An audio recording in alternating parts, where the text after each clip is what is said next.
সে কারণে আমি বললাম যে আওয়ামী লীগের সবচেয়ে বড় শত্রু হলো এনসিপি। সেই আওয়ামী লীগ যত বেশি সক্রিয় হবে, এনসিপি তত বেশি দুশ্চিন্তায় পড়বে।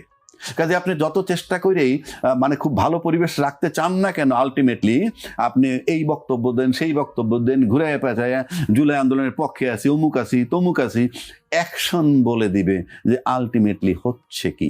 মানে এটার ইঙ্গিত হলো যে বাইরে বসে আওয়ামী লীগের রাজনীতি করা হচ্ছে। এখন তাদেরকে দেশে আসতে হবে রাজনীতি করতে হইলে, এবং সেই সমঝোতা চলতেছে, এটা ইঙ্গিত বহন করে।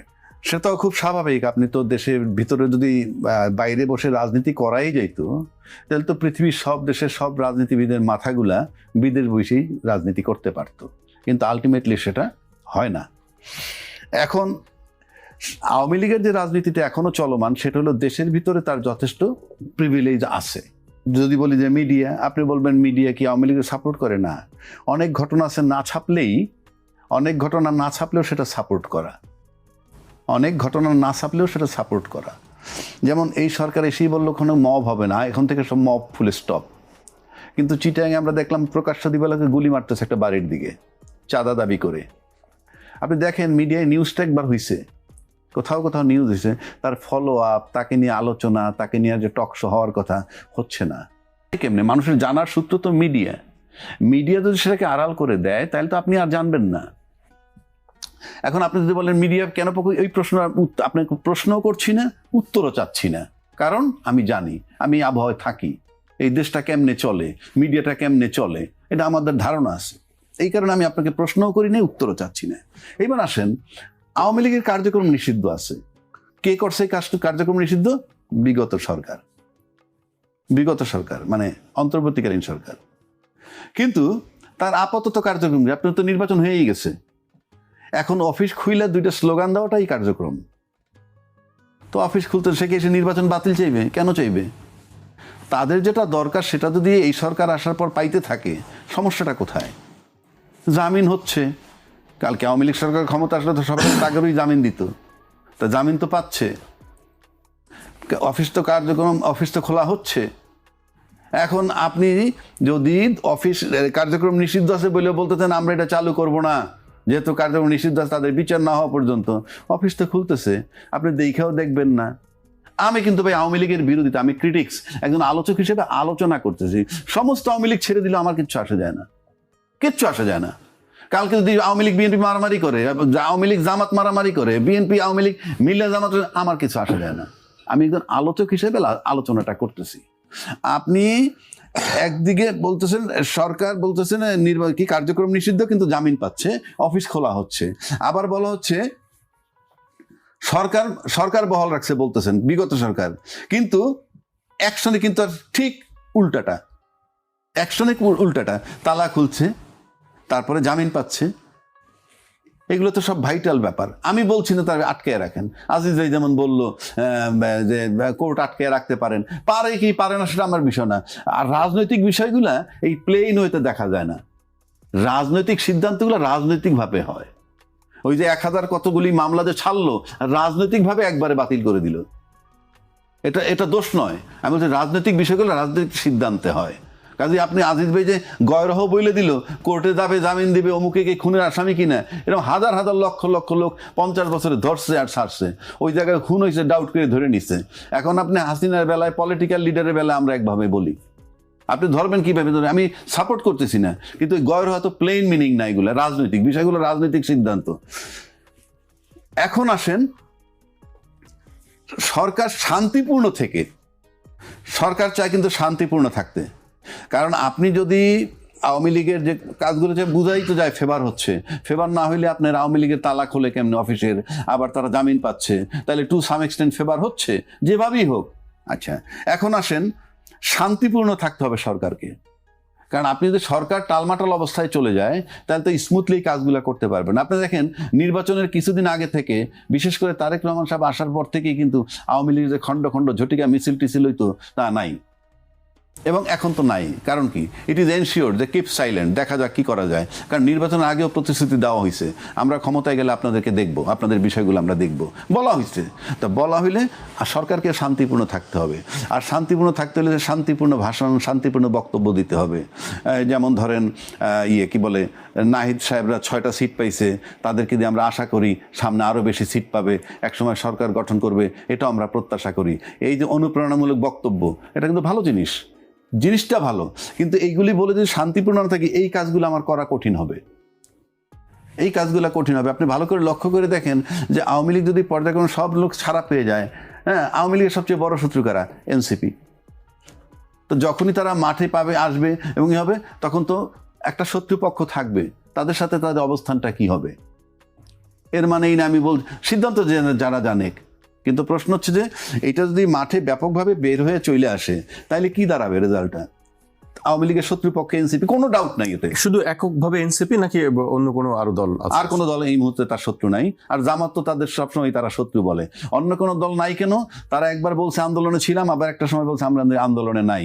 এবং রাষ্ট্রপতি সম্প্রতি ক্লিয়ার করে দিচ্ছে যে আমাকে টিকিয়ে রাখছে, আমি সাংবিধানিক ধারাবাহিকতা বজায় রাখার জন্য যারা আমাকে হেল্প করছে সেটা হলো বিএনপি এবং আর্মি। তার মানে বিএনপির ব্যাপারে সে ক্লিয়ার করে দিল যে জুলাই আন্দোলনের সাথে তারা সক্রিয় না, সোজা হিসাব। তাহলে একমাত্র শত্রু এনসিপি আমার বিবেচনায়, এবং রাষ্ট্রপতি সেটা এস্টাবলিশ করে দিলেন। তো সেক্ষেত্রে তাদেরই চিন্তার বিষয়। এটা সামনে কি হবে আমরা জানি না, এখনো তো আপনার স্লো দেখতেছেন। এই এখন যদি বদিউজ্জামান মুক্তি পেয়েছে, ফর এক্সাম্পল, জামিনে মুক্তি পেয়েছে, সে কিন্তু মাদক সম্রাট। আমরা আবার একদিকে কিন্তু মাদক দমাই, এটা ভালো কাজ। আপনি মাদক যাতে না থাকে ভিতরে, মাদক নিয়ন্ত্রণ করবেন, কেউ মাদক সেবন না করে, সব ঠিক আছে, কিন্তু পাইলে তাদেরকে ধরবেন, কারো কাছে মাদক পাইলে। তো বদি তো মাদকের সম্রাট ছিল, সে জামিনটা পেল কি জন্যে? কথার কথা বলছি। আবার মাদকের সাপ্লাই লাইন যদি সব ঠিক থাকে, যেমন আপনি বাসায় বসে যে ট্যাপ সারেন, ওয়াসার থেকে যদি পানির সাপ্লাই না থাকে, পানি বেরোবে? তো আপনি মাদক যে সাপ্লাই, মাদকের তো দুইটা জায়গা, এক বর্ডার ক্রস করে আসে, অথবা আপনি এইটাই তো বুঝি না যে আসলে বর্ডার ক্রস করে কিভাবে আসে। আমি বলছি হয় বর্ডার ক্রস করে আসবে, আর না আপনি নিজ উৎপত্তি করবেন, আর তো কোনো রাস্তা নাই। আসার তো জায়গা দুইটা, আসার তো ওয়ে দুইটা, একটা নিজের দেশে বানাবেন, আর একটা বাইরে থেকে, আর বাইরে আসবে, এই এছাড়া তো উপায় নাই। তো সেইগুলা কন্ট্রোল করার দায়িত্ব কার? ওইগুলা হইলে তো আমার এখানে মাদকের জন্য আমার পোলাপান পিটাইতে হয় না, দাবড়াইতে হয় না, আমার তো পিটাইতে হয় না তাদেরকে। তা আপনি মূল জায়গায় হাত দিবেন না। যেমন ধরেন এখন আজকে এই সরকার ইলেকটেড গভর্নমেন্ট আসছে, এখন দেখবেন আওয়ামী লীগ এত বেশি রিল্যাক্স, তারা কিন্তু পালানোর জন্য অস্থির না। এবং ইন্ডিয়ান ভিসা তো খুব জটিল অবস্থায় ছিল দীর্ঘদিন, আমি জানি না স্বাভাবিক হচ্ছে, এখন স্বাভাবিক হচ্ছে।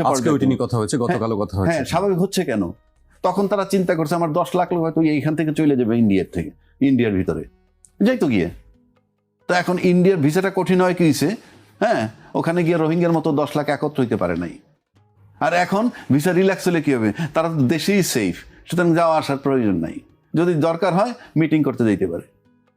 তো সেই জন্য আমি বলতেছি, মানে কি আওয়ামী লীগের বহু নেতৃত্বখানা আছে না, আমরা গণমাধ্যমের রিপোর্টে দেখলাম যে 600-র উপরে নেতা সেখানে আছেন। আচ্ছা, আমি কিন্তু কোনোটাই দোষ ধরতেছি না, গুণও ধরতেছি না, আমি একজন আলোচক হিসেবে আলোচনা করতেছি আমার আইনের শাসনটা কোথায়। আপনি একদিকে কার্যক্রম নিষিদ্ধ রইল, নিষিদ্ধ থাকা তো একটা আইন, প্রজ্ঞাপন জারি করছিল, সেটাকে আপনি উইথড্র করলেন না, অথচ অ্যালাউ করা হচ্ছে।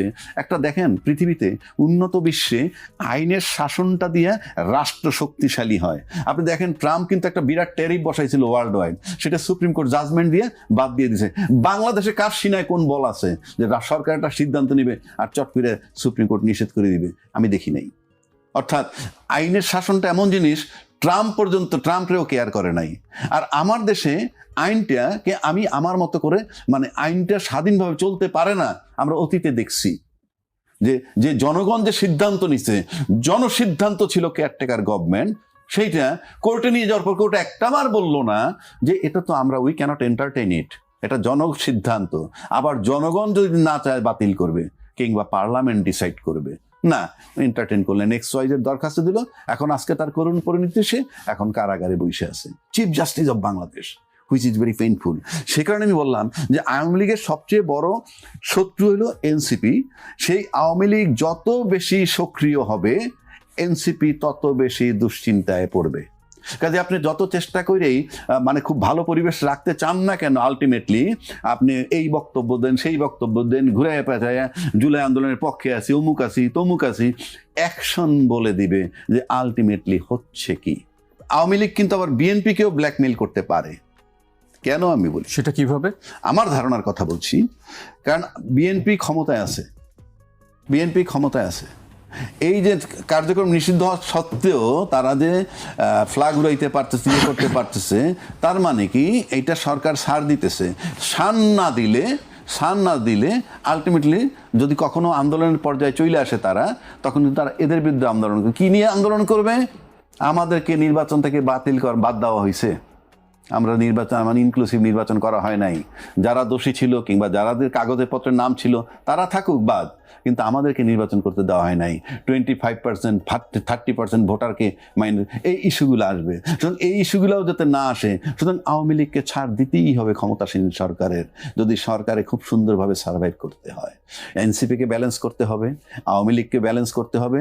এটা আভ্যন্তরীণ, এক্সটার্নালটা আমার দরকার নাই, আভ্যন্তরীণ এই জটিলতা। সুতরাং আমার কাছে মনে হয় সরকারকে খুব শান্ত মস্তিষ্কে ধীরে সুস্থে সবার সাথে ব্যালেন্স করে পা বাড়াইতে হবে সামনের দিকে। সে কারণে আমি বললাম যে আওয়ামী লীগের সবচেয়ে বড় শত্রু হলো এনসিপি।